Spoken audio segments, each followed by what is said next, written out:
Hello friends, welcome to Lakshmi ఓలోలాస్ kitchen. నేను మే లక్ష్మి. ఈరోజు వీడియోలో ఆకు పకోడీని ఏ విధంగా ప్రిపేర్ చేసుకోవాలో చూపిస్తున్నానండి. కొన్ని చోట్ల అయితే దీన్ని రిబ్బన్ పకోడీ అని కూడా పిలుస్తారు. నేను చెప్పే కొలతలతో కనుక చేసుకుంటే మనకి పక్కా స్వీట్ షాప్ స్టైల్లో వచ్చేస్తుందండి, చాలా క్రిస్పీగా. మరి ఎలా చేయాలో చూసే ముందుగా వీడియోకి లైక్ చేసేయండి. అలాగే ఇది ఒక్కసారి చేసి పెట్టుకుంటే 1 మంత్ పాటు నిలువ కూడా ఉంటుంది. సో స్టార్ట్ చేద్దాం. ముందుగా ఒక బౌల్ తీసుకుని ఇందులో బియ్యపిండి యాడ్ చేసుకోవాలి. నేను ఇక్కడ 2 కప్పుల బియ్యపిండి వేసుకుంటున్నానండి. అంటే సుమారుగా 1/2 కిలో బియ్యపిండి ఉంటుంది. 2 కప్పుల బియ్యపిండికి 1 కప్పు శనగపిండి వేసుకుంటున్నాను. అంటే 1/2 కిలో శనగపిండి. సో ఇవి రెండు కూడా నేను జల్లించి తీసుకున్నానండి.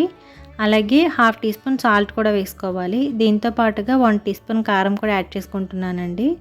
కారం వేసుకున్న తర్వాత 1/2 టీ స్పూన్ పసుపు కూడా వేసుకుని 1 టీ స్పూన్ వాము కూడా యాడ్ చేసుకోవాలి. బియ్యపిండి శనగపిండి కూడా నేను బయట మిల్లులో ఆడించుకున్న పిండి యూజ్ చేస్తున్నానండి. మీకు అది అవైలబుల్గా లేకపోతే బయట షాప్లో కొనింది కూడా వాడుకోవచ్చు. సో ఇప్పుడు ఇవన్నీ కూడా ఒకసారి బాగా కలుపుకోవాలి. ఈ విధంగా కలుపుకున్న తర్వాత 1/2 కప్పు ఆయిల్ తీసుకుని బాగా మరిగించుకోవాలండి. ఇలా మరిగిన తర్వాత ఆయిల్ని డైరెక్ట్గా పిండిలో వేసేసుకోవాలి. సో వేసుకునేటప్పుడు చూసారు కదా, నురగల్లాగా వస్తుంది, అంత వేడిగా మరగాలన్నమాట. ఇలా మరిగించి వేసుకుంటే కనుక ఆయిల్ మనకి ఆకు పకోడీ అనేది చాలా గుల్లగా వస్తుందండి, క్రిస్పీగా వస్తుంది. ఆయిల్ వేసిన తర్వాత కొంచెం వేడిగా ఉంటుంది కాబట్టి గరిటెతో మొత్తం అంతా కూడా కలుపుకున్న తర్వాత కొంచెం వేడి చల్లారుతుంది కదా, అప్పుడు చేతితో ఈ ఉండలన్నీ కూడా బాగా నలుపుకోవాలి. సో ఇలా నలుపుకున్న తర్వాత మనం కొద్దిగా వాటర్ వేసుకుంటే ఈ పిండిని ముద్దలా కలుపుకోవాలండి. ఒకటేసారి వాటర్ అనేది ఎక్కువగా యాడ్ చేయకుండా కొద్దిగా వేసుకుంటూ కలుపుకోవాలి. సో నేను ముందు కొంచెం వాటర్ వేసుకుని కలుపుకున్నాను కదా, తర్వాత సరిపోలేదండి, ఇంకొంచెం వాటర్ యాడ్ చేసుకున్నాను. మన పిండి కలుపుకునేటప్పుడు మరీ మెత్తగా కాకుండా కొంచెం గట్టిగానే కలుపుకోవాలండి. అలా అయితేనే క్రిస్పీగా వస్తాయి. వాటర్ ఎక్కువగా వేసుకుని కొంచెం మెత్తగా కలుపుకున్నామంటే ఆయిల్ అనేది ఎక్కువగా పీల్చేస్తుందండి.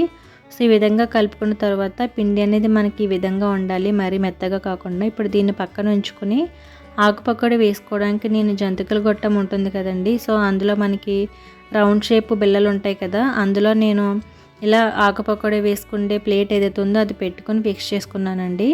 ఇప్పుడు దీని లోపల కొంచెం ఆయిల్ వేసుకోవాలి.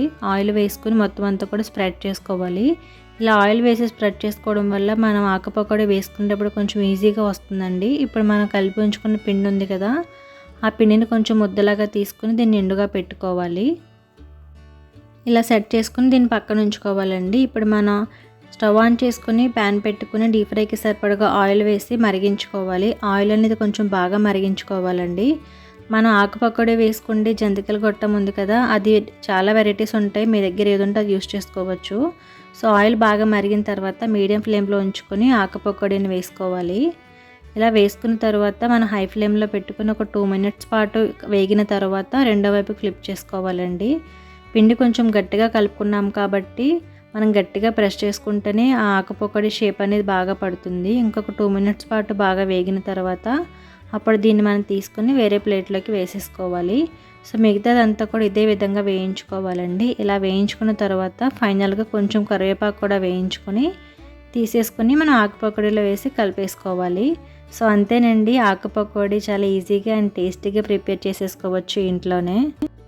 అలాగే వీడియో స్టార్టింగ్లో చూపించాను కదండి ఎంత క్రిస్పీగా వచ్చాయి అనేది. సో మరొకసారి మీరు కూడా ఈ విధంగా ట్రై చేయండి అండ్ మీకు ఎలా వచ్చింది అనేది కూడా నాకు కామెంట్లో చెప్పండి. మరి ఈ వీడియో కనుక మీకు నచ్చితే లైక్ చేసి మీ ఫ్రెండ్స్కి, రిలేటివ్స్కి కూడా షేర్ చేయండి. ఫస్ట్ టైం నా ఛానల్ని చూస్తున్న వారైతే తప్పకుండా సబ్స్క్రైబ్ చేసి నాకు సపోర్ట్ చేయండి. Thank you for watching.